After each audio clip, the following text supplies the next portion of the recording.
Hi hello friends, welcome back to my YouTube channel. ಎಲ್ಲರೂ ಹೇಗಿದ್ದೀರಾ? ಎಲ್ಲರೂ ಸೂಪರ್ ಆಗಿದ್ದೀರಾ ಅಂದ್ಕೊಳ್ತೀನಿ. ನಾನು ಕೂಡ ಸೂಪರ್ ಆಗಿದ್ದೀನಿ. ಇದು ಸಂಡೇ ಮಾರ್ನಿಂಗ್ ಟೈಮ್ ಬಂದು ಇವಾಗ 6 ಗಂಟೆ ಆಗಿದೆ. 6 ಗಂಟೆಗೆಲ್ಲ ನೋಡಿ ಎಷ್ಟೊಂದು ಬೆಳಕು ಬಂದಿದೆ. ಸಂಡೇ ಇವತ್ತು ಸ್ವಲ್ಪ ಲೇಟಾಗಿ ಎದ್ದೇಳೋಣ ಅಂತ ಅಂದ್ಕೊಂಡಿದ್ದೆ, ಆದರೆ ಯಾಕೋ ಗೊತ್ತಿಲ್ಲ 5 ಗಂಟೆಗೇ ಎಚ್ಚರ ಆಗೋಯಿತು. ಸರಿ ಅಂತ ಎದ್ಬಿಟ್ಟು ಫ್ರೆಶ್ ಅಪ್ ಆಗಿ ಒಳಗಡೆ ಎಲ್ಲ ಕಸ ಗುಡಿಸಿ ಒರೆಸ್ಕೊಂಡಿದ್ದಾಯಿತು. ಹಾಗೆ ಹೊರಗಡೆನೂ ಕಸ ಗುಡಿಸಿ ಒರೆಸಿ ರಂಗೋಲಿನೂ ಸಹ ಹಾಕ್ಕೊಂಡೆ. ಒಳಗಡೆ ಅಂತೂ ಕಸ ಗುಡಿಸಿ ಒರೆಸೋದ್ರೊಳಗೆ ತುಂಬಾ ಶೆಕೆ ಅಂತ ಅನ್ನಿಸ್ತಿತ್ತು. ಹಾಗೆ ಹೊರಗಡೆ ಬಂದು ಸ್ವಲ್ಪ ಹೊತ್ತು ವಾಕ್ ಮಾಡಿದೆ, ಸೂರ್ಯೋದಯ ನೋಡಿಕೊಂಡು ಒಳಗಡೆ ಬಂದೆ. ಇವಾಗ ನಾನು ಡೈಲಿ ಬೆಳಗ್ಗೆ 4 ಬಾದಾಮಿನ ತಿನ್ನೋದನ್ನ ಅಭ್ಯಾಸ ಮಾಡ್ಕೊಂಡಿದ್ದೀನಿ. ನೀವು ಯಾರೆಲ್ಲ ಅಭ್ಯಾಸ ಮಾಡ್ಕೊಂಡಿಲ್ಲ ಇವತ್ತಿಂದನೇ ಅಭ್ಯಾಸ ಮಾಡ್ಕೊಳ್ಳಿ. ಬಾದಾಮಿ ತಿನ್ನೋದ್ರಿಂದ ತುಂಬಾ ಹೆಲ್ತ್ ಬೆನಿಫಿಟ್ಸ್ ಇದೆ. ಹಾಗೆ ಇವತ್ತು ಸ್ವಲ್ಪ ಯಾಕೋ ಗಂಟ್ಲು ಕಿರಿಕಿರಿ ಅಂತ ಅನ್ನಿಸ್ತಾ ಇತ್ತು. ಅದಕ್ಕೆ ಶುಂಠಿ ಟೀ ಮಾಡ್ಕೊಳ್ಳೋಣ ಅಂತ ಹೇಳ್ಬಿಟ್ಟು ನೀರನ್ನ ಕುದಿಯೋಕ್ಕಿಟ್ಟು ಮೊದಲು ಸ್ವಲ್ಪ ಒಂದು ಕುದಿ ಬಂದ ಮೇಲೆ ಶುಂಠಿನ ಹಾಕ್ಕೊಳ್ತಾ ಇದ್ದೀನಿ. ಚಿಕ್ಕ ಚಿಕ್ಕ ಪೀಸ್ ಮಾಡಿ ಕಟ್ ಮಾಡಿಕೊಂಡು ಶುಂಠಿನ ಹಾಕ್ಕೊಳ್ಳಿ. ಶುಂಠಿ ಮತ್ತು ನೀರು ಚೆನ್ನಾಗಿ ಕುದ್ದಾದಮೇಲೆ ಸ್ವಲ್ಪ ಅದಕ್ಕೆ ಏಲಕ್ಕಿನ ಹಾಕ್ಕೋಬೇಕು. ಏಲಕ್ಕಿ ಸಿಪ್ಪೆ ಹಾಕಿ ಅದರೊಳಗೆ ಸ್ವಲ್ಪ ಕಾಳುಗಳಿದ್ರೆ ಸಾಕು. ಅದನ್ನು ಹಾಕಿ ಚೆನ್ನಾಗಿ ಇವಾಗ ಕುದಿಸ್ಕೊಳ್ಳೋಣ. ಶುಂಠಿ ಮತ್ತು ಏಲಕ್ಕಿ ಚೆನ್ನಾಗಿ ಕುದ್ದಾದಮೇಲೆ ಅದಕ್ಕೆ ಟೀ ಪುಡಿನ ಆ್ಯಡ್ ಮಾಡ್ಕೊಳ್ತಾ ಇದ್ದೀನಿ. ನಿಮ್ಮ ಮನೇಲಿ ಯಾವ ಟೀ ಪುಡಿ ಇದೆಯೋ ಅದನ್ನೇ ಆ್ಯಡ್ ಮಾಡ್ಕೊಳ್ಳಿ, ಚೆನ್ನಾಗಿರುತ್ತೆ. ಹಾಗೆ ಈ ಟೀ ಕುಡಿಯೋದ್ರಿಂದ ಗಂಟ್ಲು ನೋವಿರ್ಬೋದು, ಶೀತ ಆಗಿರ್ಬೋದು ಬೇಗನೆ ಕಡಿಮೆ ಆಗುತ್ತೆ. ನಮಗೆ ಗಂಟ್ಲು ಕಿರಿಕಿರಿ ಆಗ್ತಾ ಇರುತ್ತೆ ಅಲ್ವಾ, ಆವಾಗ ಈ ಥರ ಬಿಸಿ ಬಿಸಿ ಶುಂಠಿ ಟೀನ ಕುಡಿಯೋದ್ರಿಂದ ಅದು ಕೂಡ ಕಡಿಮೆ ಆಗುತ್ತೆ.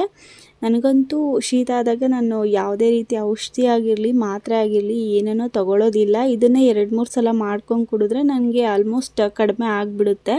ಅದಕ್ಕೆ ನಾನು ಸ್ವಲ್ಪ ಶೀತ ಆದಾಗ ಈ ಥರ ಟೀನ ಮಾಡ್ಕೊಂಡು ಕುಡಿತಾ ಇರ್ತೀನಿ. ಪೌಡರ್ನ ಸೇರಿಸಿದ ಮೇಲೆ ಸ್ವಲ್ಪ ಹೊತ್ತು ಚೆನ್ನಾಗಿ ಕುದಿಸ್ಕೋಬೇಕು. ಯಾಕಂದರೆ ನಾವು ಹಾಲು ಹಾಕಿದ ಮೇಲೆ ಜಾಸ್ತಿ ಹೊತ್ತು ಕುದಿಸ್ಬಾರ್ದು, ಡಿಕಾಕ್ಷನನ್ನೇ ಚೆನ್ನಾಗಿ ಕುದಿಸ್ಕೋಬೇಕು. ಇವಾಗ ನಾನು ಬೆಲ್ಲನ ಸೇರಿಸ್ಕೊಳ್ತಾ ಇದ್ದೀನಿ. ನಾನು ಟೀ ಕಾಫಿ ಎಲ್ಲದಕ್ಕೂ ಯೂಸ್ ಮಾಡೋದು ಆರ್ಗ್ಯಾನಿಕ್ ಬೆಲ್ಲನೇ. ಆದಷ್ಟು ಶುಗರ್ನ ಕಡಿಮೆ ಮಾಡಿ, ಸಕ್ಕರೆನ ಯೂಸ್ ಮಾಡಬೇಡಿ, ಆದಷ್ಟು ಬೆಲ್ಲನೇ ಯೂಸ್ ಮಾಡಿ. ಹಾಗೆ ಇವಾಗ ಹಾಲನ್ನು ಸೇರಿಸ್ಕೊಳ್ಳೋಣ. ಹಾಲನ್ನ ಸೇರಿಸಿ ಜಾಸ್ತಿ ಹೊತ್ತು ಕುದಿಸೋದೇನು ಬೇಡ. ಒಂದು ಕುದಿ ಬಂದ ತಕ್ಷಣ ಅದನ್ನು ಗ್ಯಾಸ್ನ ಆಫ್ ಮಾಡಿ ಸೋಸ್ಕೊಂಡ್ರೆ ಆಯಿತು. ಹಾಲನ್ನ ಹಾಕಿದ ಮೇಲೆ ಬೇಗ ಕುದಿ ಬಂದುಬಿಡುತ್ತೆ. ನೋಡಿ ಇವಾಗ ಒಂದು ಕುದಿ ಬಂತು. ಇವಾಗ ನಾನು ಟೀನ ಸೋಸ್ಕೊಳ್ತಾ ಇದ್ದೀನಿ. ಈ ರೆಸಿಪಿನ ಎಲ್ಲರೂ ಒಂದು ಸಲ ಟ್ರೈ ಮಾಡಿ ಹೇಗೆ ಬಂತು ಅಂತ ನನಗೆ ಕಾಮೆಂಟ್ ಮೂಲಕ ತಿಳಿಸಿ. ಟೀ ಆಗೋ ಅಷ್ಟರೊಳಗೆ ಹಸ್ಬೆಂಡ್ ಕೂಡ ಎದ್ದು ಫ್ರೆಶ್ ಅಪ್ ಆಗಿ ಬಂದರು. ಅವರಿಗೂ ಕೂಡ ಟೀ ಕೊಟ್ಟು ನಾನು ಟೀ ಕುಡಿದೆ.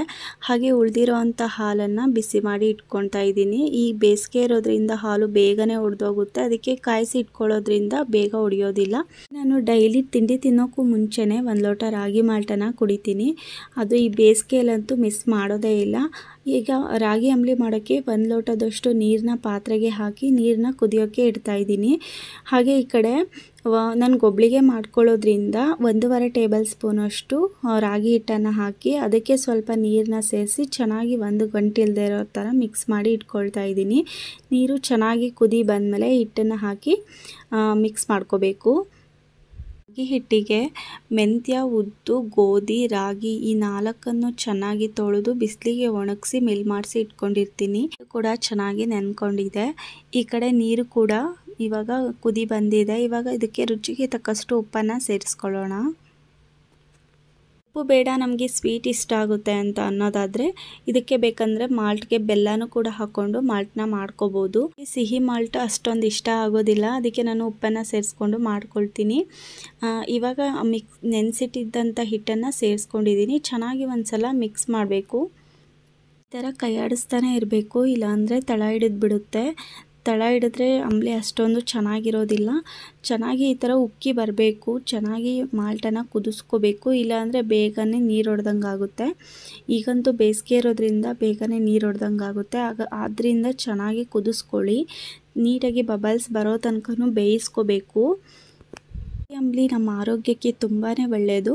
ಈ ಬೇಸಿಗೆಯಲ್ಲಂತೂ ರಾಗಿ ಅಂಬಲಿ ಕುಡಿಯೋದ್ರಿಂದ ನಮ್ಮ ದೇಹ ಕೂಡ ತುಂಬ ತಂಪಾಗಿರುತ್ತೆ. ಹಾಗೆ ಡಯಟ್ ಮಾಡ್ತಿರೋರಿಗಂತೂ ತುಂಬ ಒಳ್ಳೆ ರೆಸಿಪಿ ಅಂತಲೇ ಹೇಳ್ಬೋದು. ಯಾಕಂದರೆ ಮೆಂತ್ಯ, ಗೋಧಿ ಎಲ್ಲ ಇದರಲ್ಲಿ ಆ್ಯಡ್ ಮಾಡಿರೋದ್ರಿಂದ ವೆಯ್ಟ್ ಲಾಸ್ ಆಗೋಕ್ಕೆ ತುಂಬಾ ಹೆಲ್ಪ್ ಆಗುತ್ತೆ. BP ಶುಗರ್ ಇರೋ ಅಂಥವ್ರು ಕೂಡ ಈ ರಾಗಿ ಅಂಬಲಿನ ಡೈಲಿ ಕುಡಿಯೋದ್ರಿಂದ ಅದು ಕೂಡ ಕಂಟ್ರೋಲಿಗೆ ಬರುತ್ತೆ. ಹಾಗೆ ರಾಗಿ ಅಂಬಲಿನ ಎಲ್ಲರೂ ಮಜ್ಜಿಗೆ ಹಾಗೆ ಮೊಸರು ಜೊತೆ ಕುಡಿತಾರೆ. ನನಗೆ ಹಾಲು ಮತ್ತು ತುಪ್ಪ ಹಾಕ್ಕೊಂಡು ಕುಡಿಯೋಕ್ಕೆ ತುಂಬಾ ಇಷ್ಟ.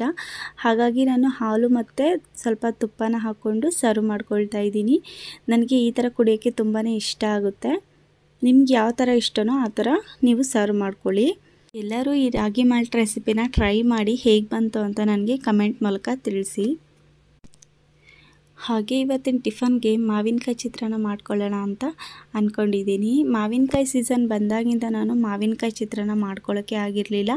ಸೊ ಫೈನಲಿ ಇವತ್ತು ಮಾವಿನಕಾಯಿ ಚಿತ್ರಾನ್ನ ಮಾಡ್ಕೊಳ್ಳೋಣ ಅಂತ ರೆಡಿ ಮಾಡ್ಕೊಳ್ತಾ ಇದ್ದೀನಿ. ಒಂದು ಮಾವಿನಕಾಯಿನ ತೊಗೊಂಡು ಅದನ್ನು ಚೆನ್ನಾಗಿ ತೊಳೆದು ಇವಾಗ ಅದು ಸಿಪ್ಪೆ ಎಲ್ಲ ತೆಗಿತಾ ಇದ್ದೀನಿ. ಸಿಪ್ಪೆ ಎಲ್ಲ ತೆಗೆದು ಅದನ್ನು ಚೆನ್ನಾಗಿ ತುರ್ಕೋಬೇಕು.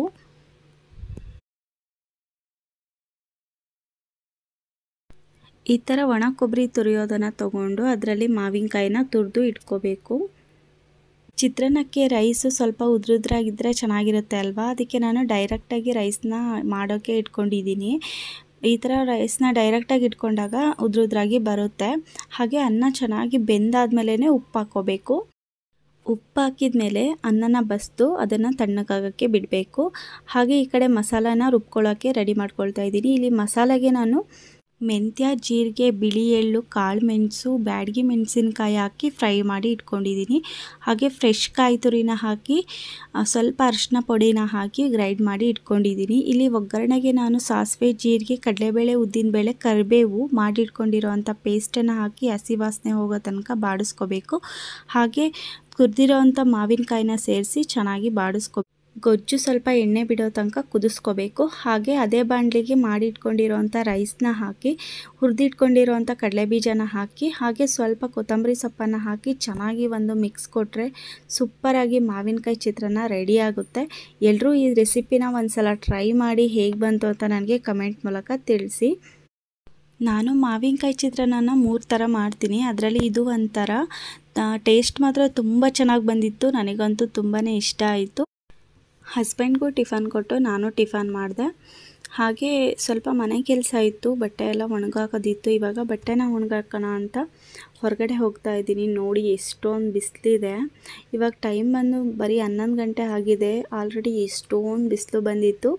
ಹಾಗೆ ಹೋಗಿ ಬಟ್ಟೆ ಎಲ್ಲ ಒಣಗಾಕಿ ಬಂದು ಸ್ವಲ್ಪ ಹೊತ್ತು ರೆಸ್ಟ್ ಮಾಡಿದೆ. 5 ಗಂಟೆ ಆಗಿತ್ತು. ಮತ್ತೆ ಎದ್ದು ಫ್ರೆಶ್ ಅಪ್ ಆಗಿ ಅಷ್ಟೊತ್ತಿಗೆ ಹಸ್ಬೆಂಡ್ ಕೂಡ ಬಂದಿದ್ದರು. ಅವರಿಗೂ ಸ್ವಲ್ಪ ಕಾಫಿ ಮಾಡಿಕೊಡೋಣ ಅಂತ ಹೇಳ್ಬಿಟ್ಟು ಕಾಫಿ ಮಾಡ್ತಾಯಿದ್ದೀನಿ. ಕಾಫಿ ಕುಡಿದು ಹಾಗೆ ಸಂಜೆ ಕಸ ಗುಡಿಸಿ ದೀಪನೂ ಹಚ್ಚಿ ಎಲ್ಲ ಕೆಲಸನೂ ಮುಗಿಸ್ಕೊಂಡೆ. ಹಾಗೆ ಯಾರೆಲ್ಲ ನಮ್ಮ ಚಾನಲ್ನ ಮೊದಲನೇ ಬಾರಿ ನೋಡ್ತಿದ್ದೀರಾ ಇವಾಗಲೇ ಹೋಗಿ ಸಬ್ಸ್ಕ್ರೈಬ್ ಮಾಡ್ಕೊಳ್ಳಿ. ಹಾಗೆ ಪಕ್ಕದಲ್ಲಿರೋವಂಥ ಬೆಲ್ ಐಕಾನ್ನ ಕ್ಲಿಕ್ ಮಾಡಿ. ನಾನು ಮಾಡೋ ಪ್ರತಿಯೊಂದು ವಿಡಿಯೋ ನೋಟಿಫಿಕೇಷನ್ಸ್ ಕೂಡ ನಿಮಗೆ ಮೊದಲು ಬರುತ್ತೆ. ಹಾಗೆ ಮನೆ ಕೆಲಸ ಎಲ್ಲ ಮುಗಿದಿತ್ತು. ನೈಟ್ ಡಿನ್ನರ್ಗೂ ಕೂಡ ಏನಾದರೂ ಸಿಂಪಲಾಗಿ ರೆಡಿ ಮಾಡ್ಕೊಳ್ಳೋಣ ಅಂತೇಳಿ ಚಪಾತಿ ಹಿಟ್ಟನ್ನು ಕಲಸಿಟ್ಟು ಹಾಗೆ ಟೊಮೊಟೊ ಕಾಯಿ ಚಟ್ನಿನ ಮಾಡಿಕೊಂಡೆ. ಯಾರಿಗಾದರೂ ಟೊಮೊಟೊ ಕಾಯಿ ಚಟ್ನಿ ರೆಸಿಪಿ ಬೇಕು ಅಂದರೆ ಕಮೆಂಟ್ ಮೂಲಕ ತಿಳಿಸಿ. ಆ ರೆಸಿಪಿನ ಮಾಡಿ ನಾನು ಅಪ್ಲೋಡ್ ಮಾಡ್ತೀನಿ. ನೈಟ್ ಊಟ ಎಲ್ಲ ಮುಗಿಯೋಷ್ಟರೊಳಗೆ 9:30 ಆಗಿತ್ತು. ಹಸ್ಬೆಂಡ್ ಹಾಗೆ ಒಂದು ರೌಂಡ್ ಲಾಂಗ್ ಡ್ರೈವ್ ಹೋಗಿ ಬರೋಣ ಬಾ ಅಂತ ಕರ್ಕೊಂಡು ಹೋದರು. ನಮಗೆ ತುಂಬ ಬೇಜಾರಾದಾಗ ಹಾಗೆ ತುಂಬ ಖುಷಿಯಾದಾಗ ನಾವು ಲಾಂಗ್ ಡ್ರೈವ್ ಹೋಗ್ತೀವಿ.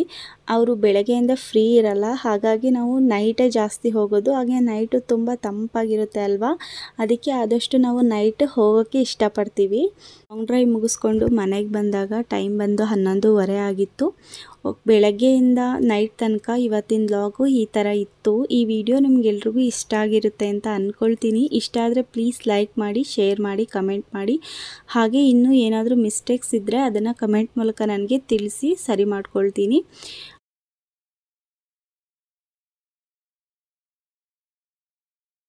ಮತ್ತೆ ಮುಂದಿನ ವಿಡಿಯೋದಲ್ಲಿ ಸಿಗ್ತೀನಿ ಫ್ರೆಂಡ್ಸ್. ಅಲ್ಲಿವರೆಗೂ ಗುಡ್ ನೈಟ್, ಸ್ವೀಟ್ ಡ್ರೀಮ್ಸ್, ಶುಭರಾತ್ರಿ. Thanks for watching all.